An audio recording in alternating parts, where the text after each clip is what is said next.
इस देहि को सिमरै देवा,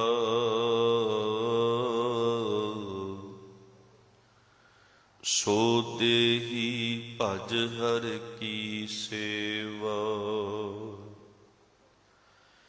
भजो गोबिंद भूल मत जाहो,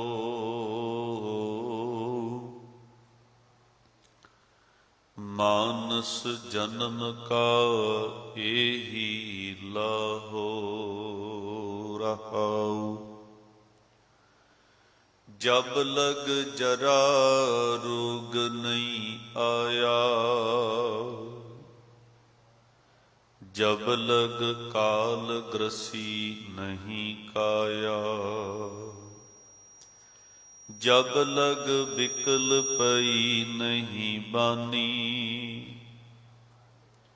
भज ले रे मन सारंग पानी। जब लग बिकल पई नहीं बानी, भज ले रे मन सारंग पानी।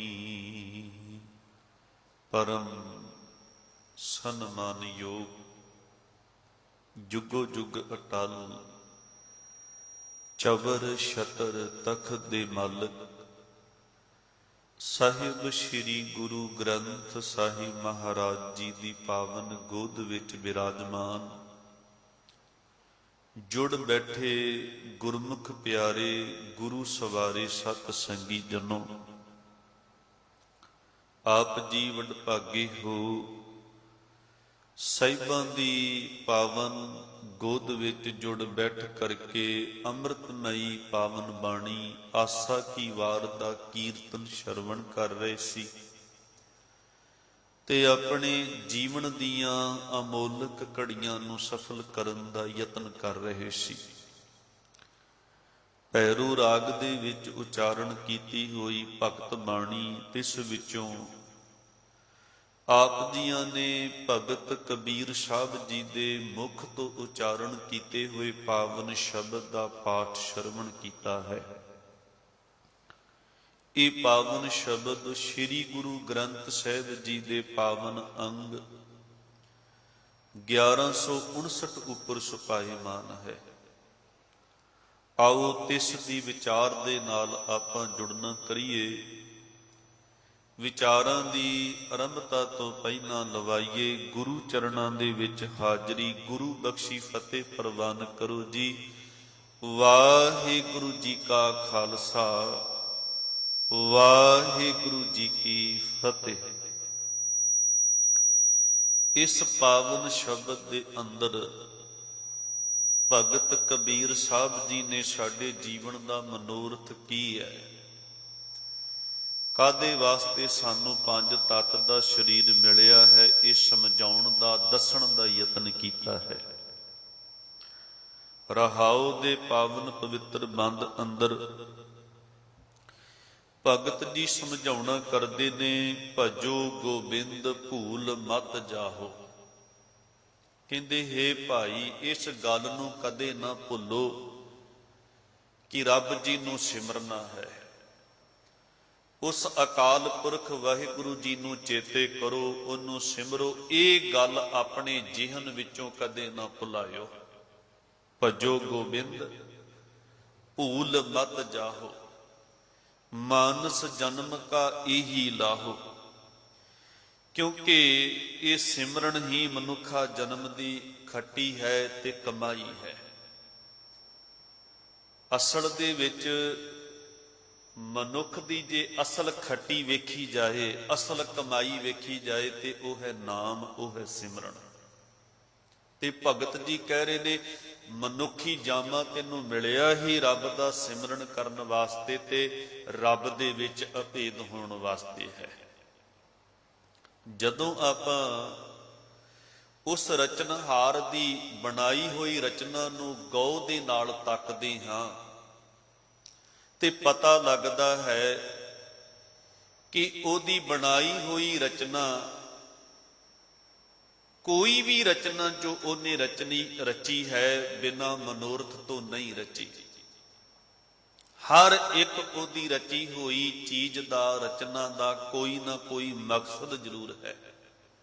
ਬਿਨਾਂ ਮਕਸਦ ਤੋਂ ਉਸ ਪਰਮਾਤਮਾ ਨੇ ਕੋਈ ਚੀਜ਼, ਕੋਈ ਸ਼ੈ ਸੰਸਾਰ ਦੇ ਵਿੱਚ ਨਹੀਂ ਬਣਾਈ। ਭਾਵੇਂ ਵੱਖ-ਵੱਖ ਮਤ ਨੇ, ਭਾਵੇਂ ਵੱਖ-ਵੱਖ ਜਮਾਤਾਂ ਨੇ, ਮਜ਼ਹਬ ਨੇ, ਦੇਸ਼ਾਂ ਦੀ, ਲੋਕਾਂ ਦੀ ਆਪਣੀ ਵਿਚਾਰ ਹੈ। ਮਨੁੱਖਾ ਜਨਮ ਦੇ ਵੱਖ-ਵੱਖ ਮਨੋਰਥ ਲੋਕਾਂ ਨੇ ਬਿਆਨ ਕੀਤੇ ਨੇ, ਪਰ ਗੁਰਮੁਖੋ ਇਹ ਜੋ ਸਰੀਰ ਮਨੁੱਖ ਨੂੰ ਮਿਲਿਆ ਹੈ, ਇਹ ਕਾਦੇ ਵਾਸਤੇ ਮਿਲਿਆ ਹੈ? ਇਹਦਾ ਵੀ ਕੋਈ ਆਪਣਾ ਮਨੋਰਥ ਹੈ। ਵੈਸੇ ਵੀ ਮਨੁੱਖ ਆਪਣੇ ਜ਼ਿੰਦਗੀ ਦੇ ਵਿੱਚ ਜੋ ਵੀ ਕਰਮ ਕਰਦਾ ਹੈ, ਤੇ ਹਰ ਇੱਕ ਕੰਮ ਦੇ ਪਿੱਛੇ ਕੋਈ ਨਾ ਕੋਈ ਮਨੋਰਥ ਜ਼ਰੂਰ ਹੋਇਆ ਕਰਦਾ ਹੈ। ਬਿਨਾਂ ਮਨੋਰਥ ਤੋਂ ਕੋਈ ਵੀ ਕੰਮ ਨਹੀਂ ਕੀਤਾ ਜਾ ਸਕਦਾ। ਜਿਵੇਂ ਖੇਤੀ ਕਰਨ ਵਾਲੇ ਕਿਸਾਨ ਨੂੰ ਪੁੱਛਿਆ ਜਾਏ ਵੀ ਤੂੰ ਇਤਨੀ ਮਿਹਨਤ ਕਿਉਂ ਕਰ ਰਿਹਾ ਵਾਂ, ਇਹਨਾਂ ਖੇਤਾਂ ਦੇ ਵਿੱਚ ਬੀਜ ਕਿਉਂ ਪਾ ਰਿਹਾ ਵਾਂ, ਤੇਰਾ ਬੀਜ ਪਾਉਣ ਦਾ, ਇਹ ਮਿਹਨਤ ਕਰਨ ਦਾ, ਹਲ ਵਾਹਣ ਦਾ ਮਕਸਦ ਕੀ ਹੈ? ਅੱਗੋਂ ਕਿਸਾਨ ਇਹ ਜਵਾਬ ਦਿੰਦਾ ਹੈ ਕਿ ਮੇਰਾ ਹਲ ਵਾਹੁਣ ਦਾ, ਖੇਤੀ ਕਰਨ ਦਾ, ਬੀਜ ਪਾਉਣ ਦਾ ਮਕਸਦ ਹੈ ਕਿ ਅੱਜ ਜਿਹੜਾ ਬੀਜ ਮੈਂ ਪਾ ਰਿਹਾ ਵਾਂ, ਇਹਦੇ ਵਿੱਚੋਂ ਫਲ ਨੇ ਪ੍ਰਾਪਤ ਹੋਣਾ ਹੈ। ਦੁੱਗਣਾ ਚੌਗੁਣਾ ਫਲ ਇਹਦੇ ਵਿੱਚੋਂ ਪ੍ਰਾਪਤ ਹੋਏਗਾ, ਬੋਲ ਦੇ ਰੂਪ ਦੇ ਵਿੱਚ ਪ੍ਰਾਪਤ ਹੋਏਗਾ। ਉਹਦੇ ਵਿੱਚੋਂ ਮੈਂ ਲਾਹਾ ਖੱਟਣਾ, ਮੇਰਾ ਮਕਸਦ ਹੈ ਫਲ ਦੀ ਪ੍ਰਾਪਤੀ ਕਰਕੇ ਉਹਦੇ ਵਿੱਚੋਂ ਲਾਹਾ ਕੱਟਣਾ। ਤੇ ਜੇ ਦੁਕਾਨਦਾਰ, ਹੱਟ ਚਲਾਉਣ ਵਾਲਾ, ਆਪਣੀ ਦੁਕਾਨ ਦੇ ਵਿੱਚ ਚੀਜ਼ਾਂ ਦੂਰੋਂ ਥੋਕ ਵਿੱਚ ਲਿਆ ਕਰਕੇ ਪਾਉਂਦਾ ਹੈ, ਫਿਰ ਉਹਨਾਂ ਨੂੰ ਵੇਚਦਾ ਹੈ। ਉਹਨੂੰ ਪੁੱਛੀਏ ਵੀ ਤੇਰਾ ਹੱਟੀ ਚਲਾਉਣ ਦਾ ਤੇ ਹੱਟੀ ਵਿੱਚ ਦੂਰੋਂ ਲਿਆ ਕੇ ਚੀਜ਼ਾਂ ਪਾਉਣ ਦਾ ਕੀ ਮਕਸਦ ਹੈ? ਸਾਰੀ ਦਿਹਾੜੀ ਤੂੰ ਮਿਹਨਤ ਕਰਦਾ ਹੈ, ਬੈਠਦਾ ਹੈ, ਤੇਰਾ ਇਹ ਮਿਹਨਤ ਕਰਨ ਦਾ ਕੀ ਮਕਸਦ ਹੈ? ਉਹ ਇਹ ਜਵਾਬ ਦਿੰਦਾ ਹੈ ਕਿ ਮੈਂ ਦੂਰੋਂ ਲਿਆ ਕੇ ਜੋ ਵਸਤੂਆਂ ਆਪਣੀ ਦੁਕਾਨ ਵਿੱਚ ਪਾਉਣਾ ਵਾਂ, ਤੇ ਫਿਰ ਸਮਾਂ ਦੇਣਾ ਵਾਂ, ਮੈਂ ਦੁਕਾਨਦਾਰੀ ਕਰਦਾ ਵਾਂ, ਮੇਰਾ ਵੀ ਮਕਸਦ ਹੈ ਕਮਾਈ ਕਰਨਾ, ਇਹਨਾਂ ਵਸਤੂਆਂ ਨੂੰ ਵੇਚ ਕੇ ਖੱਟੀ ਖੱਟਣਾ, ਕਮਾਈ ਕਰਨਾ। ਹੁਣ ਗੁਰਮੁਖੋ, ਜੇ ਕਿਸਾਨ ਦਾ ਮਕਸਦ ਹੈ ਬੀਜ ਪਾਉਣਾ, ਲਾਹਾ ਪ੍ਰਾਪਤ ਕਰਨ ਦਾ ਮਕਸਦ ਹੈ, ਤੇ ਇੱਕ ਦੁਕਾਨਦਾਰ ਦਾ, ਹੱਟੀ ਚਲਾਉਣ ਵਾਲੇ ਦਾ ਮਕਸਦ ਉਹਦਾ ਵੀ ਕਮਾਈ ਕਰਨੀ, ਖੱਟੀ ਖੱਟਣੀ ਮਕਸਦ ਹੈ, ਤੇ ਜੇ ਮਨੁੱਖ ਨੂੰ ਪੁੱਛਿਆ ਜਾਵੇ ਕਿ ਤੈਨੂੰ 84 ਲੱਖ ਜੂਨਾਂ ਦੇ ਵਿੱਚੋਂ ਇਹ ਕੀਮਤੀ ਦੁਰਲੱਭ ਜਾਮਾ ਮਿਲਿਆ ਹੈ, ਇਹ ਮਨੁੱਖਾ ਦੇਹੀ ਮਿਲੀ ਹੈ, ਭਾਈ ਇਹਦਾ ਵੀ ਕੋਈ ਨਾ ਕੋਈ ਮਕਸਦ ਹੈ। ਜੇ ਕਿਸਾਨ ਬਿਨਾਂ ਮਕਸਦ ਤੋਂ ਬੀਜ ਨਹੀਂ ਨਾ ਪਾਉਂਦਾ, ਜੇ ਦੁਕਾਨਦਾਰ ਬਿਨਾਂ ਮਕਸਦ ਤੋਂ ਵਸਤੂਆਂ ਲਿਆ ਕੇ ਨਹੀਂ ਦੁਕਾਨ ਦੇ ਵਿੱਚ ਪਾਉਂਦਾ, ਤੇ ਤੇਰਾ ਵੀ ਕੋਈ ਮਕਸਦ ਹੈ ਭਾਈ। ਇਹ ਜੋ ਸਰੀਰ ਤੈਨੂੰ ਮਿਲਿਆ ਵਾ, ਇਹਦਾ ਵੀ ਕੋਈ ਨਾ ਕੋਈ ਮਕਸਦ ਹੈ। ਬਿਨਾਂ ਮਕਸਦ ਤੋਂ ਪਰਮਾਤਮਾ ਨੇ ਇਹ ਸਰੀਰ ਨਹੀਂ ਤੈਨੂੰ ਦਿੱਤਾ। ਸਗੋਂ ਜਿਹੜਾ ਮਕਸਦ ਤੂੰ ਇਹ ਦੂਸਰੇ ਸਰੀਰਾਂ ਦੇ ਵਿੱਚ ਨਹੀਂ ਨਾ ਪ੍ਰਾਪਤ ਕਰ ਸਕਿਆ, ਉਸ ਮਕਸਦ ਨੂੰ ਪ੍ਰਾਪਤ ਕਰਨ ਦੇ ਲਈ ਅਕਾਲ ਪੁਰਖ ਵਾਹਿਗੁਰੂ ਜੀ ਨੇ ਤੈਨੂੰ ਇਹ ਮਨੁੱਖੀ ਜਾਮਾ ਬਖਸ਼ਿਆ ਹੈ। ਕਿਉਂਕਿ ਇਹ ਜਿਹੜਾ ਮਕਸਦ ਤੂੰ ਪ੍ਰਾਪਤ ਕਰਨਾ ਵਾ ਨਾ, ਜਿਸ ਵਾਸਤੇ ਤੈਨੂੰ ਮਨੁੱਖੀ ਜਾਮਾ ਮਿਲਿਆ ਵਾ, ਇਹ ਕੇਵਲ ਇਸੇ ਜਾਮੇ ਦੇ ਵਿੱਚ ਹੀ ਪੂਰਾ ਕੀਤਾ ਜਾ ਸਕਦਾ ਹੈ। ਸਰੀਰ ਤਾਂ ਤੈਨੂੰ ਹੋਰ ਵੀ ਪਹਿਲਾਂ ਮਿਲੇ ਹੋਣਗੇ, ਉਹਨਾਂ ਸਰੀਰਾਂ ਦੇ ਵਿੱਚੋਂ ਦੀ ਨਿਕਲ ਕੇ ਤੂੰ ਇਹ ਜਾਮਾ ਪ੍ਰਾਪਤ ਕੀਤਾ ਹੈ। ਕਈ ਜਨਮ ਪੈ ਕੀਟ ਪਤੰਗਾ, ਕਈ ਜਨਮ ਗਜਮੀਨ ਕੁਰੰਗਾ, ਕਈ ਜਨਮ ਪੰਖੀ ਸਰਪ ਹੋਇਓ, ਕਈ ਜਨਮ ਹੈਵਰ ਬ੍ਰਿਖ ਜੋਇਓ, ਮਿਲ ਜਗਦੀਸ਼ ਮਿਲਨ ਕੀ ਬਰੀਆ, ਚਿਰੰਕਾਲ ਇਹ ਦੇ ਸੰਗਰੀਆ। ਚਿਰਾਂ ਪਾਸੋਂ ਸਰੀਰਾਂ ਦੇ ਵਿੱਚੋਂ, ਜੁਨੀਆਂ ਦੇ ਵਿੱਚੋਂ ਭਟਕ ਕੇ ਤੈਨੂੰ ਇਹ ਮਨੁੱਖੀ ਜਾਮਾ ਮਿਲਿਆ ਹੈ, ਤੇ ਇਹ ਕਿਸੇ ਨਾ ਕਿਸੇ ਮਕਸਦ ਦੀ ਪ੍ਰਾਪਤੀ ਦੇ ਵਾਸਤੇ ਮਿਲਿਆ ਹੈ। ਉਹ ਮਕਸਦ ਕੀ ਹੈ? ਅਕਾਲ ਪੁਰਖ ਵਾਹਿਗੁਰੂ ਜੀ ਦੇ ਨਾਲ ਮਿਲਾਪ ਹਾਸਲ ਕਰਨਾ, ਉਹਦੇ ਗੁਣ ਗਾਉਣੇ, ਤੇ ਇਸੇ ਹੀ ਜਾਮੇ ਦੇ ਵਿੱਚ ਉਹਦੀ ਭਗਤੀ ਕੀਤੀ ਜਾ ਸਕਦੀ ਹੈ। ਉਹਦੇ ਗੁਣ ਗਾ ਕੇ ਉਹਦੇ ਵਿੱਚ ਅਭੇਦ ਹੋਇਆ ਜਾ ਸਕਦਾ ਹੈ। ਛੋਟਾ ਜਿਹਾ ਦ੍ਰਿਸ਼ਟਾਂਤ ਆਪ ਜੀ ਨੂੰ ਸੁਣਾਦੇ ਹਾਂ। ਭਗਤ ਤੁਲਸੀਦਾਸ ਜੀ ਜੰਗਲ ਦੇ ਵਿੱਚੋਂ ਦੀ ਲੰਘ ਰਹੇ ਸਨ। ਉਹਨਾਂ ਨੂੰ ਹਾਥੀ ਮਿਲਦਾ ਹੈ। ਹਾਥੀ ਕਹਿੰਦਾ, ਤੁਲਸੀਦਾਸ ਜੀ ਮੇਰੇ ਵਾਲੇ ਪਾਸੇ ਆ ਜਾਓ, ਵੇਖੋ ਮੇਰੇ ਸੁੰਡ ਵਿੱਚ ਕਿਤਨੀ ਤਾਕਤ ਹੈ। ਮੈਂ ਜ਼ਮੀਨ ਦੇ ਵਿੱਚੋਂ ਆਪਣੀ ਸੁੰਡ ਦੇ ਨਾਲ ਰੁੱਖਾਂ ਨੂੰ ਪੁੱਟ ਸੱਟਦਾ ਵਾਂ, ਫਲਦਾਰ ਰੁੱਖ ਉਹਨਾਂ ਦੇ ਟਾਹਣੇ ਤੋੜ ਦੇਣਾ ਵਾਂ, ਇੰਨਾ ਬਲ ਹੈ ਮੇਰੇ ਅੰਦਰ। ਥੋੜਾ ਜਿਹਾ ਹੋਰ ਦੂਰ ਚੱਲੇ ਤੇ ਅੱਗੋਂ ਸ਼ੇਰ ਮਿਲ ਜਾਂਦਾ ਹੈ। ਸ਼ੇਰ ਕਹਿੰਦਾ, ਮੈਂ ਜੰਗਲ ਦਾ ਰਾਜਾ ਵਾਂ, ਸਾਰੇ ਜਿਹੜੇ ਜਾਨਵਰ ਨੇ ਉਹ ਮੇਰੇ ਤੋਂ ਡਰਦੇ ਨੇ, ਮੇਰਾ ਭੈ ਸਵੀਕਾਰ ਕਰਦੇ ਨੇ। ਇੱਕ ਦਹਾੜ ਮਾਰਾਂ ਸਾਰੇ ਜਾਨਵਰ ਕੰਬ ਉੱਠਦੇ ਨੇ, ਮੇਰੇ ਵਾਲੇ ਪਾਸੇ ਆ ਜਾਓ। ਥੋੜਾ ਜਿਹਾ 2-4 ਕਦਮ ਹੋਰ ਅੱਗੇ ਵਧੇ, ਅੱਗੋਂ ਲੋਮੜੀ ਮਿਲਦੀ ਹੈ। ਉਹ ਕਹਿੰਦੀ, ਮੇਰੀ ਵਰਗੀ ਚਲਾਕ ਜਾਨਵਰਾਂ ਦੇ ਵਿੱਚੋਂ ਤੁਹਾਨੂੰ ਕੋਈ ਨਹੀਂ ਮਿਲੇਗਾ, ਤੁਸੀਂ ਮੇਰੇ ਵਾਲੇ ਪਾਸੇ ਆ ਜਾਓ। ਥੋੜਾ ਜਿਹਾ ਹੋਰ ਅੱਗੇ ਵਧੇ, ਹੰਸ ਮਿਲਿਆ। ਹੰਸ ਕਹਿੰਦਾ, ਮੇਰੀ ਚੁੰਝ ਵਿੱਚ ਉਸ ਮਾਲਕ ਨੇ ਬੜੀ ਇੱਕ ਕੀਮਤੀ ਦਾਤ ਪਾਈ ਹੈ, ਮੈਂ ਦੁੱਧ ਨੂੰ, ਪਾਣੀ ਨੂੰ, ਫਟੇਵੇ ਨੂੰ ਅਲੱਗ ਕਰ ਦਿੰਦਾ ਵਾਂ, ਤੱਤ ਨੂੰ ਅਲੱਗ ਕਰ ਦਿੰਦਾ ਵਾਂ।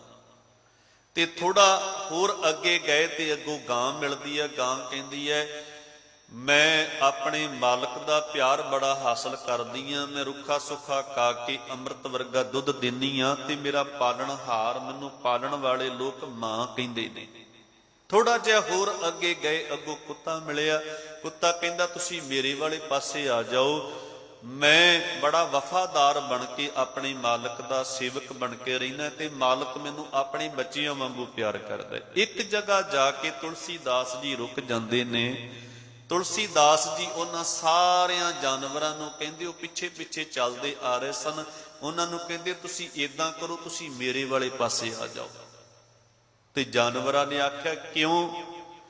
ਕਹਿਣ ਲੱਗੇ, ਜਿਹੜੇ ਜਿਹੜੇ ਕੰਮ ਤੁਸੀਂ ਆਪੋ ਆਪਣੀ ਜਾਮੇ ਦੇ ਵਿੱਚ ਕਰ ਰਹੇ ਹੋ ਤੇ ਮੈਨੂੰ ਦੱਸੇ ਹਨ, ਇਹ ਸਾਰੇ ਕੰਮ ਮੈਂ ਤੁਹਾਡੇ ਸਰੀਰਾਂ ਦੇ ਵਿੱਚ ਲੈ ਕੇ ਰਹਿ ਕੇ ਕਰ ਆਇਆ ਵਾਂ। ਆਓ ਤੁਸੀਂ ਮੇਰੇ ਵਾਲੇ ਪਾਸੇ ਆ ਜਾਓ। ਕਹਿਣ ਲੱਗੇ, ਤੁਹਾਡੇ ਵਾਲੇ ਪਾਸੇ ਆ ਕੇ ਕੀ ਕਰਾਂਗੇ? ਕਹਿਣ ਲੱਗੇ, ਆਓ ਉਸ ਅਕਾਲ ਪੁਰਖ ਵਾਹਿਗੁਰੂ ਜੀ ਦੀ ਭਜਨ ਬੰਦਗੀ ਕਰੀਏ, ਉਹਦਾ ਨਾਮ ਜਪੀਏ।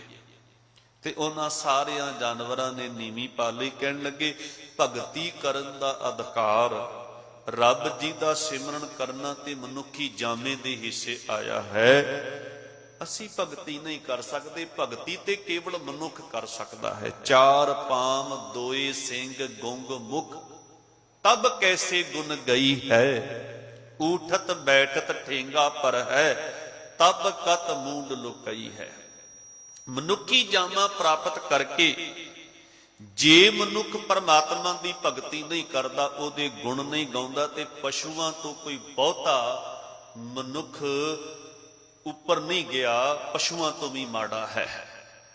ਪਸ਼ੂ ਪ੍ਰੀਤ ਮੁਗਧ ਤੇ ਪੁਰੀ, ਸਤਿਗੁਰੂ ਜੀ ਕਹਿੰਦੇ, ਪਸ਼ੂ ਪ੍ਰੀਤ ਮੁਗਧ ਤੇ ਬੁਰੀ, ਤਿਸੈ ਨਾ ਜਾਣੇ ਜਿਨ ਇਹ ਸਰੀਰ। ਵੀ ਪਸ਼ੂਆਂ ਨਾਲੋਂ ਵੀ ਮਾੜਾ ਹੈ ਇਹ ਇਨਸਾਨ, ਜਿਸ ਪਰਮਾਤਮਾ ਨੇ ਇਹਨੂੰ ਪੈਦਾ ਕੀਤਾ, ਬਣਾਇਆ, ਉਹਨੂੰ ਜਾਣਦਾ ਨਹੀਂ, ਉਹਦੇ ਨਾਲ ਜੁੜਿਆ ਨਹੀਂ।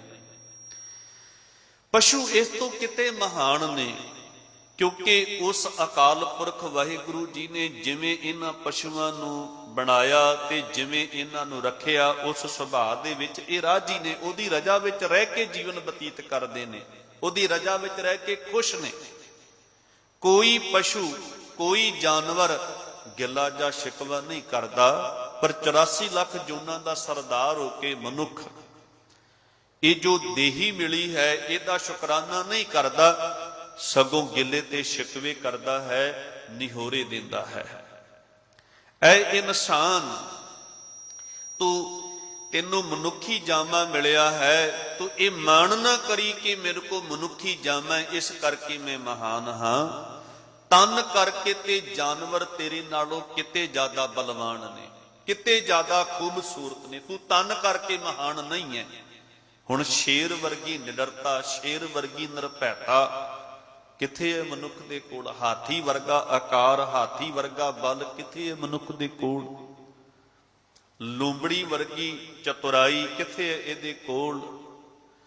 ਮਨੁੱਖ 1-2 ਦਿਨ ਇਸ਼ਨਾਨ ਨਾ ਕਰੇ ਤੇ ਇਹਦੇ ਤਨ ਵਿੱਚੋਂ, ਬੋਡੀ ਵਿੱਚੋਂ ਬਦਬੂ ਆਉਣ ਲੱਗ ਪੈਂਦੀ ਹੈ। ਤੇ ਪੰਛੀ ਜਾਨਵਰ ਕਈ ਦਿਨ ਨਾ ਨਹਾਣ ਤਾਂ ਵੀ ਉਹਨਾਂ ਦੇ ਤਨ ਤੋਂ ਬਦਬੂ ਨਹੀਂ ਆਉਂਦੀ। ਤਨ ਕਰਕੇ ਪੰਛੀ ਜਾਨਵਰ ਮਨੁੱਖ ਦੇ ਨਾਲੋਂ ਕਿਤੇ ਸੁੰਦਰ ਨੇ। ਤੂੰ ਤਨ ਕਰਕੇ ਮਹਾਨ ਨਹੀਂ ਹੈ, ਤੂੰ ਮਹਾਨ ਇਸ ਕਰਕੇ ਹੈ ਕਿਉਂਕਿ ਤੇਰੇ ਕੋਲ ਮਨ ਹੈ। ਜੇ ਮਨ ਵਾਲਾ ਮਨੁੱਖ ਹੋ ਕੇ ਤੂੰ ਤਨ ਬਾਰੇ ਸੋਚੇ, ਖਾਣ ਪੀਣ ਬਾਰੇ ਸੋਚੇ, ਫਿਰ ਤੇਰੀ ਹਾਲਤ ਪਤਾ ਕਿਹੋ ਜੀ? ਕਰਤੂਤ ਪਸ਼ੂ ਕੀ ਮਾਨਸ ਜਾਤ। ਕਿਉਂਕਿ ਪਸ਼ੂ ਕੇਵਲ ਖਾਣ ਪੀਣ ਭੋਗ ਇਹਦੇ ਬਾਰੇ ਸੋਚਦਾ ਹੈ ਬਸ, ਕਿਉਂਕਿ ਪਸ਼ੂ ਭੋਗ ਭੂਮੀ ਦੇ ਵਿੱਚ ਮੰਨਿਆ ਗਿਆ। ਮਨੁੱਖ ਨੇ ਵੀ ਭੋਗ ਭੋਗਣੇ ਨੇ ਕਿਉਂਕਿ ਸਰੀਰ ਉਹਨੂੰ ਮਾਲਕ ਨੇ ਦਿੱਤਾ ਹੈ, ਇਹਦੀਆਂ ਵੀ ਕੁਝ ਲੋੜਾਂ ਨੇ। ਪਰ ਭੋਗ ਭੂਮੀ ਦੇ ਨਾਲ ਨਾਲ ਮਨੁੱਖ ਕਰਮ ਭੂਮੀ ਵੀ ਹੈ। ਇਹਨੇ ਕਰਮ ਰੂਪੀ ਭੂਮੀ ਦੇ ਵਿੱਚ ਕਰਮ ਭੂਮ ਮੇ ਬੋਹੋ ਰਾਮ, ਇਹਨੇ ਪਰਮੇਸ਼ਰ ਦੇ ਨਾਮ ਦਾ ਬੀਜ ਬੀਜਣਾ ਹੈ। ਪਰ ਮਨੁੱਖ ਕੀ ਕਰ ਰਿਹਾ ਹੈ? ਕੇਵਲ ਭੋਗਾਂ ਦੇ ਵਿੱਚ ਮਸਤ ਹੈ। ਸਰੀਰ ਦੀਆਂ ਲੋੜਾਂ, ਖਾਣ ਪਾਣ ਪਹਿਨਣ, ਇੱਥੋਂ ਤੱਕ ਹੀ ਇਹਦੀ ਸੁਰਤ ਹੈ, ਇਸ ਤੋਂ ਅੱਗੇ ਨਹੀਂ। ਪ੍ਰਭੂ ਦਾ ਨਾਮ ਜਪਣਾ, ਸਤ ਸੰਗ ਕਰਨੀ, ਅੰਮ੍ਰਿਤ ਵੇਲੇ ਉੱਠਣਾ, ਰੱਬ ਜੀ ਦੇ ਗੁਣਾਂ ਦੀ ਵਿਚਾਰ ਕਰਨੀ ਮਨੁੱਖ ਦੇ ਜੀਵਨ ਵਿੱਚ ਨਹੀਂ ਵੇਖਣ ਨੂੰ ਮਿਲਦੀ। ਇਸ ਕਰਕੇ ਜੇ ਮਨੁੱਖ ਮਨ ਵਾਲਾ ਮਨੁੱਖ ਹੋ ਕੇ ਕੇਵਲ ਤਨ ਬਾਰੇ ਸੋਚਦਾ ਹੈ ਤੇ ਫਿਰ ਪਸ਼ੂਆਂ ਤੋਂ ਉੱਤੇ ਨਹੀਂ ਹੈ। ਮਨ ਵਾਲਾ ਹੋ ਕੇ ਜੇ ਮਨ ਬਾਰੇ ਸੋਚੇ ਤੇ ਮਨੁੱਖ ਹੈ, ਜੇ ਆਤਮਾ ਬਾਰੇ ਸੋਚੇ ਤੇ ਮਹਾਤਮਾ ਹੈ। ਮਨੁੱਖ ਦੇ ਅੰਦਰ ਜਿਹੜਾ ਮਨ ਹੈ, ਇਸ ਮਨ ਨੂੰ ਆਪਣੇ ਮੂਲ ਦੇ ਨਾਲ ਤੂੰ ਜੋੜਨ ਦਾ ਯਤਨ ਕਰ। ਇਸ ਜੋਤ ਸਰੂਪ ਨੂੰ ਉਸ ਮੂਲ ਦੇ ਵਿੱਚ, ਉਸ ਪਰਮਾਤਮਾ ਦੇ ਵਿੱਚ ਅਭੇਦ ਕਰਾਉਣ ਦਾ ਯਤਨ ਕਰ। ਇਹੀ ਤੇਰਾ ਮਕਸਦ ਹੈ। ਇਸੇ ਵਾਸਤੇ ਤੈਨੂੰ ਇਹ ਮਨੁੱਖੀ ਜਾਮਾ ਮਿਲਿਆ ਹੈ। ਸਤਿਗੁਰੂ ਜੀ, ਭਗਤ ਕਬੀਰ ਸਾਹਿਬ ਜੀ ਇਹੀ ਸਾਨੂੰ ਚੇਤੇ ਕਰਾ ਰਹੇ ਨੇ ਵੀ ਤੇਰਾ ਮਕਸਦ ਹੈ ਆਪਣੇ ਇਸ ਮਨ ਨੂੰ ਉਸ ਜੋਤ ਸਰੂਪ ਪਰਮਾਤਮਾ ਦੇ ਨਾਲ ਜੋੜਨਾ, ਉਸ ਪਰਮਾਤਮਾ ਦੇ ਵਿੱਚ ਅਭੇਦ ਹੋਣਾ। ਤੇ ਕਹਿੰਦੇ ਨੇ ਜਿਵੇਂ ਲਾਹਾ ਖੱਟਣ ਦੇ ਵਾਸਤੇ, ਲਾਹਾ ਪ੍ਰਾਪਤ ਕਰਨ ਦੇ ਵਾਸਤੇ ਕਿਸਾਨ ਦਾ ਖੇਤੀ ਵਿੱਚ ਬੀਜ ਬੀਜਣਾ ਜ਼ਰੂਰੀ ਹੈ, ਜਿਵੇਂ ਕਮਾਈ ਤੇ ਖੱਟੀ ਖੱਟਣ ਦੇ ਵਾਸਤੇ ਦੁਕਾਨਦਾਰ ਦਾ ਦੁਕਾਨ ਦੇ ਵਿੱਚ ਇਹ ਵਸਤੂਆਂ ਪਾਉਣਾ ਜ਼ਰੂਰੀ ਹੈ ਤੇ ਬੈਠ ਕੇ ਵੇਚਣਾ ਜ਼ਰੂਰੀ ਹੈ। ਇਸੇ ਤਰ੍ਹਾਂ ਰੱਬ ਨੂੰ ਮਿਲਣ ਦੇ ਵਾਸਤੇ ਰੱਬ ਜੀ ਦੇ ਗੁਣ ਗਾਣੇ ਤੇਰੇ ਵਾਸਤੇ ਜ਼ਰੂਰੀ ਨੇ। ਕਿਉਂਕਿ ਕਿਸਾਨ ਬੀਜ ਬੀਜਦਾ ਹੈ, ਉਹਦਾ ਮਕਸਦ ਹੈ ਲਾਹਾ ਖੱਟਣਾ। ਦੁਕਾਨਦਾਰ ਵਸਤੂਆਂ ਦੂਰੋਂ ਲਿਆ ਕੇ ਆਪਣੀ ਦੁਕਾਨ ਵਿੱਚ ਪਾਉਂਦਾ ਹੈ, ਫਿਰ ਵੇਚਦਾ ਹੈ, ਉਹਦਾ ਵੀ ਮਕਸਦ ਹੈ ਲਾਹਾ ਖੱਟਣਾ। ਤੇ ਤੇਰਾ ਮਕਸਦ ਜੇ ਪਰਮਾਤਮਾ ਨੂੰ ਮਿਲਣਾ ਹੈ, ਤੈਨੂੰ ਨਾਮ ਦਾ ਬੀਜ ਬੀਜਣਾ ਪਵੇਗਾ, ਤੈਨੂੰ ਰੱਬ ਜੀ ਦੇ ਗੁਣ ਗਾਉਣੇ ਪਾਉਣਗੇ। ਇਸ ਗੱਲ ਨੂੰ ਤੂੰ ਭੁੱਲੀ ਨਾ। ਮਨੁੱਖਾ ਜਨਮ ਦਾ ਲਾਹਾ ਕੇਵਲ ਇਹੀ ਹੈ, ਭਜੋ ਗੋਬਿੰਦ ਭੂਲ ਮਤ ਜਾਹੋ, ਮਾਨਸ ਜਨਮ ਕਾ ਇਹੀ ਲਾਹੋ। ਕਹਿੰਦੇ ਨੇ ਗੋਬਿੰਦ ਨੂੰ ਸਿਮਰੋ, ਉਸ ਅਕਾਲ ਪੁਰਖ ਵਾਹਿਗੁਰੂ ਜੀ ਦਾ ਸਿਮਰਨ ਕਰ। ਕਹਿੰਦੇ ਇਹੀ ਮਨੁੱਖਾ ਜਨਮ ਦਾ ਲਾਹਾ ਹੈ। ਤੇਰੇ ਨਾਲ ਇਸ ਸੰਸਾਰ ਦੇ ਵਿੱਚੋਂ ਕੋਈ ਸ਼ੈ ਨਹੀਂ ਜਾਣੀ ਸਿਵਾ ਪਰਮੇਸ਼ਰ ਦੇ ਨਾਮ ਤੋਂ, ਸਿਵਾ ਰੱਬੀ ਗੁਣਾਂ ਦੀ ਵਿਚਾਰ ਤੋਂ। ਇਹ ਰਾਸ ਪੂੰਜੀ ਤੋਂ ਇਲਾਵਾ ਸਾਥ ਨਾ ਚਾਲੇ ਬਿਨ ਭਜਨ ਵਿਖਿਆ ਸਗਲੀ ਛਾਰ, ਹਰ ਹਰ ਨਾਮ ਕਮਾਵਣਾ ਨਾਨਕ ਇਹੋ ਧਨ ਸਾਰ। ਤੇ ਸਾਹਿਬ ਜੀ ਕਹਿੰਦੇ ਨੇ ਤੇਰਾ ਮਕਸਦ ਹੈ ਪਰਮਾਤਮਾ ਹੋਣਾ, ਤੇ ਪਰਮਾਤਮਾ ਹੋਣ ਦੇ ਲਈ ਤੈਨੂੰ ਰੱਬ ਜੀ ਦੇ ਗੁਣ ਗਾਉਣੇ ਪੈਣਗੇ। ਤੇ ਅੱਗੇ ਸਾਹਿਬ ਜੀ ਬਖਸ਼ਿਸ਼ ਕਰਦੇ ਨੇ, ਗੁਰ ਸੇਵਾ ਤੇ ਭਗਤ ਕਮਾਈ, ਤਬ ਇਹ ਮਾਨਸ ਦੇਹੀ ਪਾਈ। ਪਹਿਲਾ ਪਤਾ ਸਾਹਿਬ ਜੀ ਕਹਿੰਦੇ ਜੇ ਤੂੰ ਗੁਰੂ ਦੀ ਦੱਸੀ ਹੋਈ ਸੇਵਾ ਕਰੇ, ਰੱਬ ਜੀ ਦੀ ਭਗਤੀ ਕਰੇ, ਉਹਦੇ ਗੁਣਾਂ ਦੀ ਵਿਚਾਰ ਕਰੇ, ਤਾਂ ਤੂੰ ਸਮਝੀ ਕਿ ਤੈਨੂੰ ਮਨੁੱਖੀ ਜਾਮਾ ਮਿਲਿਆ। ਐਵੇਂ ਨਾ ਮਨ ਕਰੀ ਜਾਈ ਮੈਂ ਮਨੁੱਖਾਂ। ਗੁਰੂ ਦੇ ਆਸ਼ੇ ਅਨੁਸਾਰ, ਗੁਰੂ ਦੇ ਉਪਦੇਸ਼ ਅਨੁਸਾਰ ਤੇ ਤੇਰਾ ਜੀਵਨ ਹੈ ਨਹੀਂ। ਰੱਬ ਜੀ ਦੇ ਗੁਣ ਤੇ ਤੂੰ ਗਾ ਨਹੀਂ ਰਿਹਾ। ਮਨੁੱਖੀ ਜਾਮਾ ਤੇਰੇ ਕੋਲ ਜ਼ਰੂਰ ਹੋ ਸਕਦਾ ਹੈ, ਪਰ ਤੇਰੀਆਂ ਕਰਤੂਤਾਂ ਮਨੁੱਖਾਂ ਵਾਲੀਆਂ ਨਹੀਂ ਹੋ ਸਕਦੀਆਂ। ਹੋ ਸਕਦਾ ਹੈ ਲੋਕ ਪਸ਼ੂ ਨੂੰ ਭਾਵੇਂ ਮਾਣ ਤੇ ਸਤਿਕਾਰ ਦੇਣ, ਚੰਗਾ ਆਖਣ, ਪਰ ਤੈਨੂੰ ਬਿਲਕੁਲ ਵੀ ਯਾਦ ਨਾ ਕਰਨ, ਤੈਨੂੰ ਬਿਲਕੁਲ ਵੀ ਮਾਣ ਤੇ ਸਤਿਕਾਰ ਨਾ ਮਿਲੇ। ਤੇਰੀ ਕਰਨੀ ਐਸੀ ਹੈ। ਕਬੀਰ ਸਾਹਿਬ ਜੀ ਦਾ ਇੱਕ ਬਹੁਤ ਪਿਆਰਾ ਸ਼ਲੋਕ ਹੈ। ਕਬੀਰ ਸਾਹਿਬ ਜੀ ਇੱਕ ਨਗਰ ਦੇ ਵਿੱਚ ਗਏ। ਨਗਰ ਦੇ ਵਿੱਚ ਦੋ ਮੌਤਾਂ ਹੁੰਦੀਆਂ ਨੇ, ਇੱਕ ਸੂਰ ਦੀ ਮੌਤ ਹੁੰਦੀ ਹੈ ਤੇ ਇੱਕ ਉਸੇ ਨਗਰ ਦੇ ਵਿੱਚ ਇੱਕ ਸਾਖਤ ਬੰਦੇ ਦੀ, ਰੱਬ ਨਾਲੋਂ ਟੁੱਟੇ ਹੋਏ ਬੰਦੇ ਦੀ ਮੌਤ ਹੁੰਦੀ ਹੈ, ਜਿਹਦੀ ਕਰਨੀ ਕਰਕੇ, ਜਿਹਦੀਆਂ ਕਰਤੂਤਾਂ ਕਰਕੇ ਸਾਰਾ ਪਿੰਡ ਦੁਖੀ ਸੀ। ਮਾਂ ਬਾਪ ਨੂੰ ਵੀ ਉਹਦੇ ਰੋਜ਼ਾਨਾ ਉਲਾਮੇ ਆਉਂਦੇ ਸਨ। ਕਦੀ ਕਿਸੇ ਨੂੰ ਦੁੱਖ ਦੇਣਾ, ਕਦੀ ਕਿਸੇ ਨੂੰ ਪਰੇਸ਼ਾਨ ਕਰਨਾ, ਕਦੀ ਕਿਹਦੇ ਨਾਲ ਝਗੜਾ ਕਰਨਾ, ਕਦੀ ਕਿਸੇ ਦੀ ਧੀ ਭੈਣ ਦੇ ਨਾਲ ਮਾੜਾ ਵਰਤਾਵ ਕਰਨਾ। ਉਹ ਮਰ ਜਾਂਦਾ ਹੈ, ਉਹਨੂੰ ਲੋਕ ਯਾਦ ਨਹੀਂ ਕਰਦੇ ਤੇ ਸੂਰ ਨੂੰ ਲੋਕ ਯਾਦ ਕਰਦੇ ਨੇ। ਸੂਰ ਦਾ ਅਫਸੋਸ ਲੋਕ ਕਰ ਰਹੇ ਨੇ।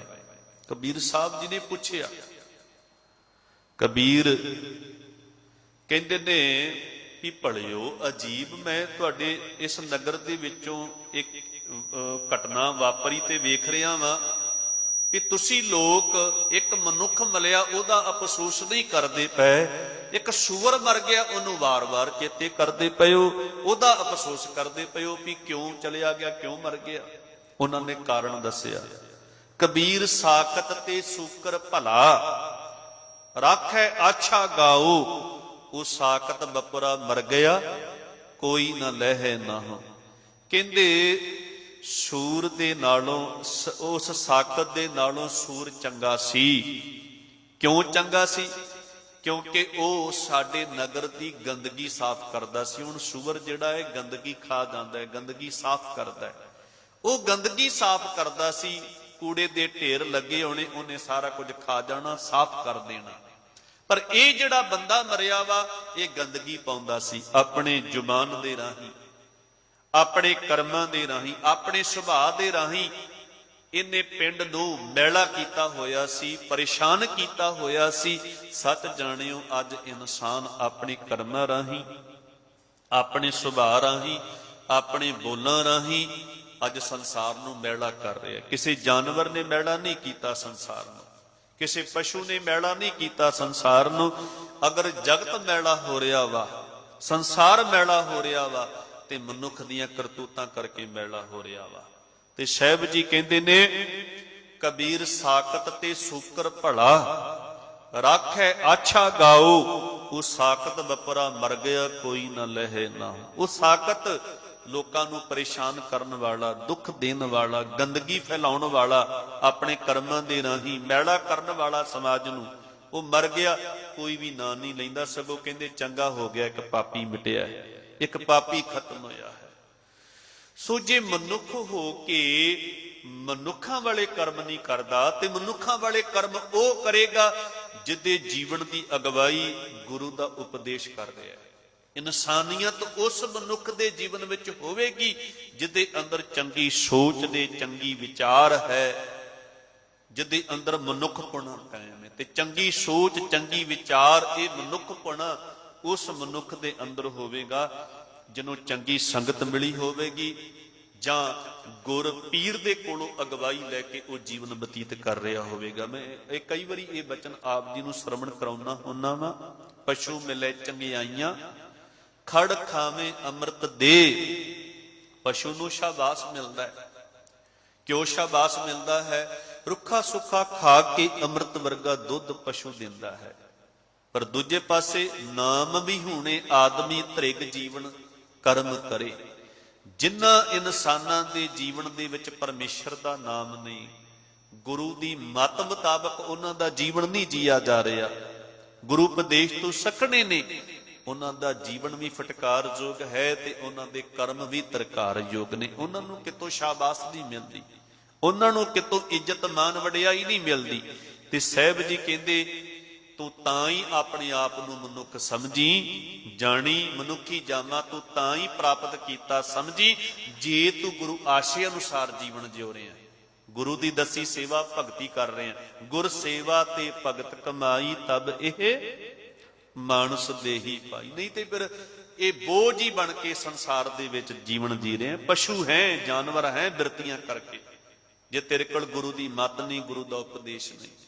ਤੇ ਸਾਹਿਬ ਜੀ ਕਹਿੰਦੇ ਗੁਰ ਸੇਵਾ ਤੇ ਭਗਤ ਕਮਾਈ ਤਬ ਇਹ ਮਾਨਸ ਦੇਹੀ ਪਾਈ। ਕਹਿੰਦੇ ਇਸ ਦੇਹੀ ਕੋ ਸਿਮਰਹਿ ਦੇ, ਮਨੁੱਖੀ ਜਾਮੇ ਨੂੰ ਦੇਵਤੇ ਇਹ ਵੀ ਲੋਕ ਲੋਚਦੇ ਨੇ, ਕਿਤੇ ਇਹੋ ਜਿਹਾ ਸਰੀਰ, ਇਹੋ ਜਿਹਾ ਜੀਵਨ ਮਿਲੇ ਜਿਸ ਜੀਵਨ ਦੇ ਰਾਹੀਂ ਮਨੁੱਖ ਪਰਮਾਤਮਾ ਦਾ ਰੂਪ ਹੋ ਜਾਂਦਾ ਹੈ, ਪਰਮਾਤਮਾ ਦੇ ਵਿੱਚ ਅਭੇਦ ਹੋ ਜਾਂਦਾ ਹੈ। ਕਹਿੰਦੇ ਉਹ ਜਾਮਾ, ਉਹ ਮਨੁੱਖੀ ਜੀਵਨ ਮਿਲੇ। ਤੇ ਕਹਿੰਦੇ ਇਸ ਦੇਹੀ ਕੋ ਸਿਮਰੇ ਦੇਵ ਸੋ ਦੇਹੀ ਭਜ ਹਰ ਕੀ ਸੇਵ। ਕਹਿੰਦੇ ਨੇ ਇਹ ਦੇਹੀ ਤਾਂ ਹੀ ਸਫਲੀ ਹੈ ਜੇ ਪ੍ਰਭੂ ਦਾ ਸਿਮਰਨ ਇਹਦੇ ਰਾਹੀਂ ਕੀਤਾ ਜਾ ਰਿਹਾ ਹੈ, ਮਨੁੱਖ ਨੂੰ ਆਪਣਾ ਮਨੋਰਥ ਚੇਤੇ ਹੈ। ਫਿਰ ਅੱਗੇ ਕਹਿੰਦੇ ਨੇ ਸਾਹਿਬ ਜੀ ਜਬ ਲਗ ਜਰਾ ਰੋਗ ਨਹੀਂ ਆਇਆ। ਵਡੇਪਾ ਕੀ ਹੈ? ਰੋਗਾਂ ਦੀ ਖਾਣ, ਰੋਗਾਂ ਦਾ ਘਰ। ਜਿਉਂ-ਜਿਉਂ ਸਾਡਾ ਸਰੀਰ ਬਿਰਧ ਅਵਸਥਾ ਵਾਲੇ ਪਾਸੇ ਪੜਾ ਕਰੇਗਾ, ਅਨੇਕਾਂ ਰੋਗ ਇਸ ਸਰੀਰ ਨੂੰ, ਇਸ ਤਨ ਨੂੰ ਲੱਗਦੇ ਜਾਣਗੇ। ਭਗਤ ਭੀਖਨ ਜੀ ਦਾ ਬਹੁਤ ਪਿਆਰਾ ਸ਼ਬਦ ਹੈ, ਨੈਨੋ ਨੀਰ ਬਹਿ ਤਨ ਕੀਨਾ। ਅੱਖਾਂ ਦੇ ਵਿੱਚੋਂ ਪਾਣੀ ਵਗਣਾ ਸ਼ੁਰੂ ਹੋ ਜਾਏਗਾ, ਜੋਤ ਘਟ ਹੋ ਜਾਏਗੀ। ਇਹ ਬੁਢੇਪੇ ਦੇ ਕਾਰਨ ਹੈ। ਤਨ ਲਿੱਸਾ ਤੇ ਕਮਜ਼ੋਰ ਹੋ ਜਾਏਗਾ। ਨੈਨੋ ਨੀਰ ਬਹਿ ਤਨ ਕੀਨਾ ਭਏ ਕੇਸ ਦੁੱਧ ਵਾਨੀ। ਇਹ ਕੇਸ ਜਿਹੜੇ ਨੇ ਦੁੱਧ ਵਰਗੇ ਚਿੱਟੇ ਹੋ ਜਾਣਗੇ। ਰੁੱਧਾ ਕੰਠ ਸ਼ਬਦ ਨਹੀਂ ਉਚਰੈ। ਗਲੇ ਦੇ ਵਿੱਚ ਕਫ ਬਣੀ ਰਵੇਗੀ। ਸ਼ਬਦ ਜਿਹੜੇ ਨੇ, ਬੋਲ ਬਾਣੀ ਜਿਹੜੀ ਹੈ ਉਹ ਵੀ ਸਾਫ਼ ਸੁਥਰੀ ਨਹੀਂ ਨਿਕਲ ਸਕੇਗੀ। ਰੁੱਧਾ ਕੰਠ ਸ਼ਬਦ ਨਹੀਂ ਉਚਰੈ। ਅਬ ਕਿਆ ਕਰੇ ਪ੍ਰਾਨੀ। ਪਰ ਮਨੁੱਖ ਅਜੇ ਵੀ ਸਰੀਰਿਕ ਦੇ ਅਧਿਆਸ ਤੇ ਮੋਹ ਦੇ ਵਿੱਚ ਖਚਤ ਹੋਇਆ ਪਿਆ ਹੈ, ਇਹਦੇ ਵਿੱਚੋਂ ਨਿਕਲ ਨਹੀਂ ਪਾ ਰਿਹਾ, ਅਜੇ ਵੀ ਸਰੀਰ ਦੀ ਚਿੰਤਾ ਹੈ। ਫਿਰ ਅੱਗੇ ਕਹਿੰਦੇ ਨੇ RAM ਰਾਏ ਹੋਏ ਵੈਦ ਬਨਵਾਰੀ।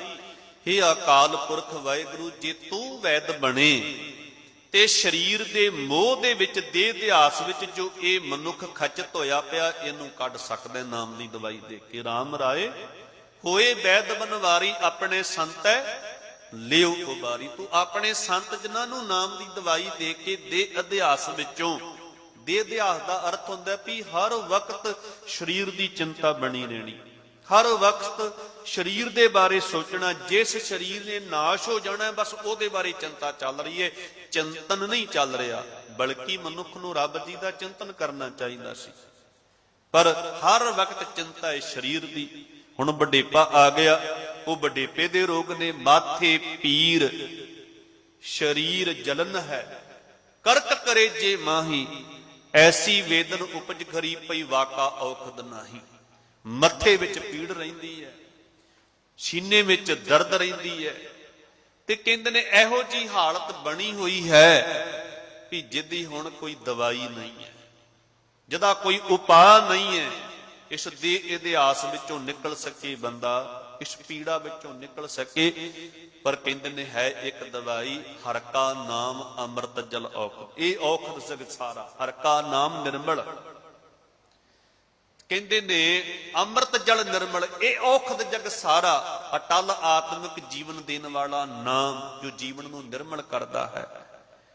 ਕਹਿੰਦੇ ਨੇ ਗੁਰ ਪ੍ਰਸਾਦ ਕਹੈ ਜਨ ਭੀਖਨ ਪਾਵੋ ਮੋਖ ਦੁਆਰਾ।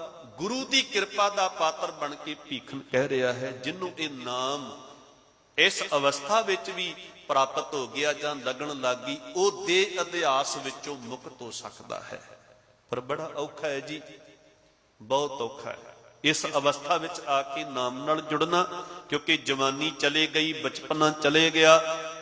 ਜੋ ਸੰਸਕਾਰ, ਜੋ ਸੰਸਾਰ ਜਿਹੜਾ ਹੈ, ਜੋ ਵਾਸ਼ਨਾਵਾਂ, ਜੋ ਸੰਸਕਾਰਾਂ ਦੇ ਵਿੱਚ ਆ ਕੇ ਟਿਕ ਗਈਆਂ, ਮਨ ਦੇ ਵਿੱਚ ਆ ਕੇ ਟਿਕ ਗਈਆਂ, ਉਹਨਾਂ ਨੂੰ ਮਿਟਾਉਣਾ ਬੜਾ ਔਖਾ ਹੋ ਜਾਂਦਾ ਹੈ। ਜੋ ਲੇਖਾਂ ਦੇ ਵਿੱਚ ਆ ਕੇ, ਜੋ ਯਾਦਾਂ ਦੇ ਵਿੱਚ ਆ ਕੇ ਸੰਸਾਰ ਟਿਕਿਆ ਹੋਇਆ, ਵਸਿਆ ਹੋਇਆ ਹੈ, ਉਹਨਾਂ ਯਾਦਾਂ ਨੂੰ ਮੇਟ ਕੇ ਨਿਰੰਕਾਰੀ ਯਾਦ ਉਹਦੇ ਵਿੱਚ ਸੁਰਤ ਜੋੜਨੀ ਬੜੀ ਔਖੀ ਹੈ। ਛੋਟੀ ਜਿਹੀ ਉਦਾਹਰਣ ਦੇਦੇ ਹਾਂ। ਇੱਕ ਬਿਲਡਿੰਗ ਤਿਆਰ ਕੀਤੀ ਗਈ, ਜਦੋਂ ਛੱਤ ਪਾਉਣ ਤੇ ਆਈ, ਛੱਤ ਪੈ ਗਈ। ਛੱਤ ਪੈਂਦਿਆਂ ਸਾਰ ਉਹ ਬਿਲਡਿੰਗ ਇੱਕੋ ਦਮ ਢਹਿ ਢੇਰੀ ਹੋ ਗਈ। ਜਦੋਂ ਢਹਿ ਢੇਰੀ ਹੋਈ ਤੇ ਸਿਆਣਿਆਂ ਨੇ ਇਹ ਆਖਿਆ ਵੀ ਇਹਦੀ ਬੁਨਿਆਦ ਤੁਸੀਂ ਕੱਚੀ ਰੱਖੀ ਹੈ, ਇਹਦੀ ਬੁਨਿਆਦ ਪੱਕੀ ਨਹੀਂ ਸੀ, ਨੀਂਹ ਕੱਚੀ ਰੱਖ ਦਿੱਤੀ, ਜਿਸ ਕਰਕੇ ਇਹ ਕੰਧਾਂ, ਇਹ ਛੱਤ, ਇਹਦਾ ਭਾਰ ਝੱਲ ਨਹੀਂ ਸਕੀਆਂ ਤੇ ਉੱਪਰ ਜਾ ਕੇ ਬਿਲਕੁਲ ਤਿਆਰ ਹੋਈ ਬਿਲਡਿੰਗ ਥੱਲੇ ਆ ਪਈ ਹੈ। ਇਸੇ ਤਰ੍ਹਾਂ ਗੁਰਮੁਖੋ, ਜਦੋਂ ਬਿਰਧ ਅਵਸਥਾ ਵਿੱਚ ਬੰਦਾ ਪਹੁੰਚਦਾ ਹੈ, ਮੰਨ ਲਓ ਇੱਕ ਬਿਲਡਿੰਗ ਤਿਆਰ ਹੋ ਜਾਂਦੀ ਹੈ ਪੂਰੀ, ਤੇ ਬਿਰਧ ਅਵਸਥਾ ਵਿੱਚ ਆ ਕੇ ਅਜੇ ਵੀ ਇਹਦੇ ਅੰਦਰ ਚਿੰਤਾ ਹੈ, ਗਮ ਹੈ, ਇਹ ਕ੍ਰਿਜਣਾ ਹੈ, ਕ੍ਰੋਧ ਹੈ, ਲੜਨਾ ਹੈ, ਝਗੜਨਾ ਹੈ, ਸਾੜਾ ਹੈ, ਈਰਖਾ ਹੈ। ਸਮਝ ਲਓ ਇੱਥੇ ਵੀ ਬੁਨਿਆਦ ਕੱਚੀ ਰਹਿ ਗਈ। ਇੱਥੇ ਬਚਪਨਾ, ਇਹ ਜਵਾਨੀ, ਇਹ ਨੀਂਹ ਨਹੀਂ ਰੱਖੀ ਗਈ ਬਚਪਨੇ ਦੇ ਵਿੱਚ। ਬਚਪਨੇ ਦੇ ਵਿੱਚ ਇਹਨੂੰ ਗੁਰਮੁਖ ਮਾਤਾ ਪਿਤਾ ਦੀ ਗੋਦ ਨਹੀਂ ਮਿਲੀ, ਜਵਾਨੀ ਦੇ ਵਿੱਚ ਗੁਰੂ ਦੀ ਗੋਦ ਨਹੀਂ ਮਿਲੀ, ਤੇ ਇਹ ਬੁਢੇਪਾ ਹੁਣ ਪਰਮਾਤਮਾ ਦੀ ਗੋਦ ਵਿੱਚ ਕਿਵੇਂ ਟਿਕੇ, ਕਿਵੇਂ ਸਮਾਏ। ਜਿਹਨੂੰ ਬਚਪਨ ਦੇ ਵਿੱਚ ਗੁਰਮੁਖ ਮਾਤਾ ਪਿਤਾ ਦੀ ਗੋਦ ਨਸੀਬ ਹੋ ਜਾਂਦੀ ਹੈ, ਲਾਜ਼ਮੀ ਗੱਲ ਹੈ ਕਿ ਜਵਾਨੀ ਦੇ ਵਿੱਚ ਉਹਨੂੰ ਗੁਰੂ ਦੀ ਗੋਦ ਨਸੀਬ ਹੋ ਜਾਏਗੀ। ਤੇ ਜਿਨਨੇ ਜਵਾਨੀ ਦੇ ਵਿੱਚ ਗੁਰੂ ਦੀ ਗੋਦ ਨੂੰ ਪ੍ਰਾਪਤ ਕਰ ਲਿਆ, ਤੇ ਸਮਝ ਲਓ ਬੁਢੇਪਾ ਪਰਮਾਤਮਾ ਦੀ ਗੋਦ ਵਿੱਚ ਉਹਦਾ ਬਤੀਤ ਹੋਏਗਾ। ਉਹ ਫਿਰ ਸੰਸਾਰ ਦੀ ਨੂੰ ਛੱਡਣ ਲੱਗਿਆਂ ਉਹ ਗਮਗੀਨ ਦੁਖੀ ਨਹੀਂ ਹੋ ਕੇ ਜਾਏਗਾ, ਜਾਂ ਜਿਹੜੇ ਬੁਢੇਪੇ ਦੇ ਦਿਨ ਹੈ ਉਹ ਚਿੰਤਾ, ਗਮ, ਦੁੱਖ, ਕਲੇਸ਼, ਈਰਖਾ, ਸਾੜੇ ਦੇ ਵਿੱਚ ਰਹਿ ਕੇ ਬਤੀਤ ਨਹੀਂ ਕਰੇਗਾ। ਜੇ ਮਨੁੱਖ ਨੂੰ ਇਸ ਅਵਸਥਾ ਵਿੱਚ ਆ ਕੇ ਵੀ ਅਜੇ ਬੜਾ ਕ੍ਰੋਧ ਆ ਜਾਂਦਾ ਹੈ, ਗਾਲੀ ਗਲੌਚ ਨਿਕਲਦੀ ਹੈ, ਝੱਟ ਹੀ ਇਹ ਲੜਨ ਮਰਨ ਤੇ ਤਿਆਰ ਹੋ ਜਾਂਦਾ ਵਾ, ਖਿੱਚਦਾ ਵਾ ਨਿੱਕੀ ਨਿੱਕੀ ਗੱਲ ਤੋਂ। ਸਮਝ ਲਓ ਨੀਂਹ ਕੱਚੀ ਰੱਖੀ ਗਈ, ਬਚਪਨਾ ਗਵਾਚ ਗਿਆ, ਜਵਾਨੀ ਗਵਾਚ ਗਈ, ਬੁਢੇਪਾ ਵੀ, ਇਹ ਅਵਸਥਾ ਵੀ ਜਾ ਰਹੀ ਹੈ। ਤੇ ਸਾਹਿਬ ਜੀ ਕਹਿੰਦੇ ਬੁਢੇਪਾ ਤੇ ਭਈ ਨਿਰਾ ਰੋਗਾਂ ਦਾ ਘਰ ਹੈ। ਬੁਢੇਪੇ ਦੀ ਉਡੀਕ ਨਾ ਕਰ ਵੀ ਬੁਢੇਪੇ ਵਿੱਚ ਜਾ ਕੇ ਧਰਮ ਕਮਾ ਲਵਾਂਗਾ, ਰੱਬ ਜੀ ਨੂੰ ਚੇਤੇ ਕਰ ਲਵਾਂਗਾ। ਕਹਿੰਦੇ ਜਬ ਲਗ ਜਰਾ ਰੋਗ ਨਹੀਂ ਆਇਆ, ਜਬ ਲਗ ਕਾਲ ਕਰਸੀ ਨਹੀਂ ਕਾਇਆ। ਜਦੋਂ ਤੱਕ ਮੌਤ ਤੈਨੂੰ ਆਪਣੇ ਗਲਬੇ ਦੇ ਵਿੱਚ ਨਹੀਂ ਲੈਂਦੀ, ਉਦੋਂ ਤੱਕ ਉਸ ਅਕਾਲ ਪੁਰਖ ਵਾਹਿਗੁਰੂ ਜੀ ਨੂੰ ਸਿਮਰ। ਜਬ ਲਗ ਬਿਕਲ ਭਈ ਨਹੀਂ ਬਾਨੀ, ਜਦੋਂ ਤੱਕ ਤੇਰੀ ਜ਼ੁਬਾਨ ਵਿੱਚ ਕੋਈ ਫਰਕ ਨਹੀਂ ਪੈਂਦਾ, ਸਾਫ ਸੁਥਰੀ ਇਹ ਜ਼ੁਬਾਨ ਚੱਲਦੀ ਹੈ, ਵਾਹਿਗੁਰੂ ਸਾਫ ਸੁਥਰਾ ਬੋਲ ਸਕਦਾ ਹੈ, ਗੁਰ ਸ਼ਬਦ ਬਾਣੀ ਸਾਫ ਸੁਥਰਾ ਉਚਾਰ ਸਕਦਾ ਹੈ, ਉਦੋਂ ਤੱਕ ਉਸ ਮਾਲਕ ਨੂੰ ਸਿਮਰ। ਕੱਲ ਨੂੰ ਜੇ ਜ਼ੁਬਾਨ ਵਿੱਚ ਫਰਕ ਪੈ ਗਿਆ, ਫਿਰ ਜ਼ੁਬਾਨ ਨਾਲ ਨਹੀਂ ਜਪਿਆ ਜਾਣਾ। ਕਹਿੰਦੇ ਜਬ ਲਗ ਬਿਕਲ ਭਈ ਨਹੀਂ ਬਾਨੀ, ਭਜ ਲੈ ਰੇ ਮਨ ਸਾਰੰਗ ਪਾਨੀ। ਕਹਿੰਦੇ ਉਸ ਪਰਮਾਤਮਾ ਦਾ ਭਜਨ ਕਰ ਲੈ। ਅਬ ਨਾ ਭਜਸ ਭਜਸ ਕਬ ਭਾਈ, ਜੇ ਹੁਣ ਇਸ ਮਨੁੱਖੀ ਜਾਮੇ ਦੇ ਵਿੱਚ ਰਹਿ ਕੇ ਉਸ ਪਰਮਾਤਮਾ ਨੂੰ ਨਹੀਂ ਸਿਮਰਦਾ, ਤੇ ਫਿਰ ਕਦੋਂ ਸਿਮਰੇਗਾ ਭਾਈ। ਕਹਿੰਦੇ ਨੇ ਜੋ ਕਿਛ ਕਰੈ ਆਵੇ ਅੰਤ ਨਾ ਭਜਿਆ ਜਾਈ। ਕਹਿੰਦੇ ਜਦੋਂ ਮੌਤ ਆ ਗਈ ਸਿਰ ਦੇ ਉੱਤੇ, ਫਿਰ ਕਿੱਥੋਂ ਸਿਮਰੇਗਾ, ਫਿਰ ਕਿੱਥੋਂ ਚੇਤੇ ਕਰੇਗਾ। ਕਹਿੰਦੇ ਜੋ ਕੁਛ ਕਰੇ ਸੋਈ ਅਬਸਾਰ, ਜੋ ਕੁਝ ਭਜਨ ਸਿਮਰਨ ਤੂੰ ਕਰਨਾ ਚਾਹੁੰਦਾ ਹੈ ਹੁਣੇ ਹੀ ਕਰ ਲੈ। ਕਹਿੰਦੇ ਫਿਰ ਪਛਤਾਵੋ ਨਾ ਪਾਵੋ ਪਾਰ। ਕਹਿੰਦੇ ਸਮਾਂ ਲੰਘ ਜਾਣ ਤੇ ਮੌਤ ਜਦੋਂ ਸਿਰ ਤੇ ਆ ਗਈ, ਅਫਸੋਸ ਕਰਨ ਤੋਂ ਇਲਾਵਾ ਤੇਰੇ ਕੋਲ ਹੋਰ ਕੋਈ ਚਾਰਾ ਨਹੀਂ ਹੋਵੇਗਾ, ਪਾਰਲੇ ਬੰਨੇ ਨਹੀਂ ਲੰਘ ਸਕੇਗਾ। ਇਸ ਸਮੇਂ ਤੇਰੇ ਕੋਲ, ਇਸ ਸਮੇਂ ਨੂੰ ਪਰਮਾਰਥ ਦੇ ਲੇਖੇ ਲਾ। ਅੱਗੇ ਕਹਿੰਦੇ ਸੋ ਸੇਵਕ ਜੋ ਲਾਇਆ ਸੇਵ, ਮਾਲਕ ਜੀ ਤੇਰਾ ਸੇਵਕ ਤੇ ਉਹੀ ਬਣ ਸਕਦਾ ਹੈ ਨਾ, ਉਹੀ ਅਖਵਾ ਸਕਦਾ ਹੈ ਨਾ, ਜਿਹਨੂੰ ਤੂੰ ਆਪ ਕਿਰਪਾ ਕਰਕੇ ਭਗਤੀ ਨਾਮ ਦੀ ਕਮਾਈ ਵਾਲੇ ਪਾਸੇ ਜੋੜਿਆ ਹੋਇਆ ਹੈ। ਤਨਹੀ ਪਾਏ ਨਿਰੰਜਨ ਦੇਵ, ਉਸ ਨੇ ਹੀ ਪ੍ਰਭੂ ਨੂੰ ਪਾ ਲਿਆ ਹੈ, ਉਸੇ ਨੂੰ ਹੀ ਪ੍ਰਭੂ ਮਿਲਦਾ ਹੈ ਜਿਹੜਾ ਗੁਰੂ ਦੀ ਮੱਤ ਦੇ ਉੱਤੇ ਤੁਰ ਕੇ ਤੇਰੇ ਸਿਮਰਨ ਨਾਲ ਜੁੜਿਆ ਹੈ। ਗੁਰ ਮਿਲ ਤਾਕੇ ਖੁੱਲੇ ਕਪਾਟ, ਗੁਰੂ ਨੂੰ ਮਿਲ ਕੇ ਉਹਦੇ ਜਿਹੜੇ ਕਪਾਟ ਨੇ, ਕਵਾੜ ਜਿਹੜੇ ਨੇ ਉਹ ਖੁੱਲ ਜਾਂਦੇ ਨੇ। ਬੌਰ ਨਾ ਆਵੇ ਜੋਨੀ ਵਾਟ, ਕਹਿੰਦੇ ਨੇ ਉਹ ਜੋਨੀਆਂ ਜੰਮਣ ਮਰਨ ਦੇ ਉਸ ਰਸਤੇ ਤੇ ਨਹੀਂ ਪੈਂਦਾ। ਇਹੀ ਤੇਰਾ ਅਵਸਰ, ਇਹੀ ਤੇਰੀ ਬਾਰ। ਪ੍ਰਭੂ ਨੂੰ ਮਿਲਣ ਦਾ ਇਹ ਮਨੁੱਖਾ ਜਾਮਾ ਹੀ ਤੇਰੇ ਵਾਸਤੇ ਇੱਕ ਮੌਕਾ ਹੈ, ਇੱਕ ਅਵਸਰ ਹੈ। ਕਹਿੰਦੇ ਨੇ ਇਥੋਂ ਇਹ ਸਮਾਂ ਜੇ ਖੁੰਝ ਗਿਆ ਤੇ ਦੁਬਾਰਾ ਸਮਾਂ ਨਹੀਂ ਤੈਨੂੰ ਮਿਲਣਾ। ਘਟ ਭੀਤਰ ਤੂੰ ਦੇਖ ਵਿਚਾਰ, ਤੂੰ ਆਪਣੇ ਹਿਰਦੇ ਵਿੱਚ ਵਿਚਾਰ ਕੇ ਵੇਖ ਲੈ। ਕਹਿਤ ਕਬੀਰ ਜੀਤ ਕੈ ਹਾਰ। ਕਬੀਰ ਸਾਹਿਬ ਜੀ ਕਹਿ ਰਹੇ ਨੇ ਮੈਂ ਤੇ ਤੈਨੂੰ ਸਮਝਾ ਦਿੱਤਾ, ਹੁਣ ਤੇਰੀ ਮਰਜ਼ੀ ਹੈ ਵੀ ਜ਼ਿੰਦਗੀ ਦੀ ਬਾਜੀ ਜਿੱਤ ਕੇ ਜਾਣੀ ਹੈ ਜਾਂ ਹਾਰ ਕੇ ਜਾਣੀ ਹੈ। ਬਹੁ ਕਯੋ ਪੁਕਾਰ ਪੁਕਾਰ, ਮੈਂ ਤੇ ਤੈਨੂੰ ਪੁਕਾਰ ਪੁਕਾਰ ਕੇ ਕੂਕ ਕੂਕ ਕੇ ਕਹਿ ਰਹੇ ਹਾਂ ਵੀ ਜ਼ਿੰਦਗੀ ਦੀ ਬਾਜੀ ਹਾਰ ਕੇ ਨਾ ਜਾ, ਜਿੱਤ ਕੇ ਜਾ। ਤੇ ਜਿੱਤੇਗਾ ਉਹ ਜਿਹੜਾ ਗੁਰੂ ਦੀ ਮੱਤ ਦੇ ਉੱਤੇ ਤੁਰ ਕੇ ਆਪਣੇ ਜੀਵਨ ਮਨੋਰਥ ਨੂੰ ਚੇਤੇ ਰੱਖ ਕੇ ਰੱਬੀ ਗੁਣ ਗਾਉਂਦਾ ਹੈ, ਭਗਤੀ ਕਰਦਾ ਹੈ, ਉਹ ਜੀਵਨ ਦੀ ਬਾਜੀ ਜਿੱਤੇਗਾ। ਬਾਕੀ ਤੇ ਮਨੁੱਖ ਹਾਰ ਜਾਏਗਾ ਜਿਹਨੂੰ ਆਪਣਾ ਮਨੋਰਥ ਚੇਤੇ ਨਹੀਂ, ਜਿਹੜਾ ਭਜਨ ਬੰਦਗੀ ਨਹੀਂ ਕਰਦਾ, ਗੁਰੂ ਦੀ ਮੱਤ ਜਿਹਦੇ ਜੀਵਨ ਦੀ ਅਗਵਾਈ ਨਹੀਂ ਕਰਦੀ, ਉਹ ਆਪਣਾ ਜੀਵਨ ਦੀ ਬਾਜੀ ਹਾਰ ਜਾਏਗਾ। ਸੋ ਇਤਨੀ ਵਿਚਾਰ ਪ੍ਰਵਾਨ ਕਰਨੀ। ਇਸ ਪਾਵਨ ਸ਼ਬਦ ਦੇ ਅੰਦਰ ਭਗਤ ਜੀ ਨੇ ਸਾਡਾ ਮਨੋਰਥ ਬਿਆਨ ਕਰਕੇ ਦੱਸਿਆ ਵੀ ਸਾਡਾ ਮਨੋਰਥ ਕੀ ਹੈ, ਸਾਡਾ ਮਕਸਦ ਕੀ ਹੈ ਸੰਸਾਰ ਦੇ ਵਿੱਚ ਆਉਣ ਦਾ। ਸਾਡਾ ਮਕਸਦ ਹੈ ਰੱਬ ਦਾ ਰੂਪ ਹੋਣਾ, ਤੇ ਰੱਬ ਦਾ ਰੂਪ ਉਹ ਹੋਏਗਾ ਜਿਹੜਾ ਗੁਣ ਗਾਏਗਾ, ਜਿਹੜਾ ਨਾਮ ਜਪੇਗਾ, ਜਿਹੜਾ ਗੁਰਮਤ ਨੂੰ ਫੋਲੋ ਕਰਕੇ ਜੀਵਨ ਬਤੀਤ ਕਰੇਗਾ, ਉਹ ਮਨੋਰਥ ਵਿੱਚ ਕਾਮਯਾਬ ਹੋਏਗਾ। ਸੋ ਇਤਨੀ ਬੇਨਤੀ ਪ੍ਰਵਾਨ ਕਰਨੀ। ਭੁੱਲ ਗਲਤੀ ਦੀ ਖਿਮਾ। ਪ੍ਰਵਾਨੋ ਫਤਿਹ। ਵਾਹਿਗੁਰੂ ਜੀ ਕਾ ਖਾਲਸਾ, ਵਾਹਿਗੁਰੂ ਜੀ ਕੀ ਫਤਿਹ।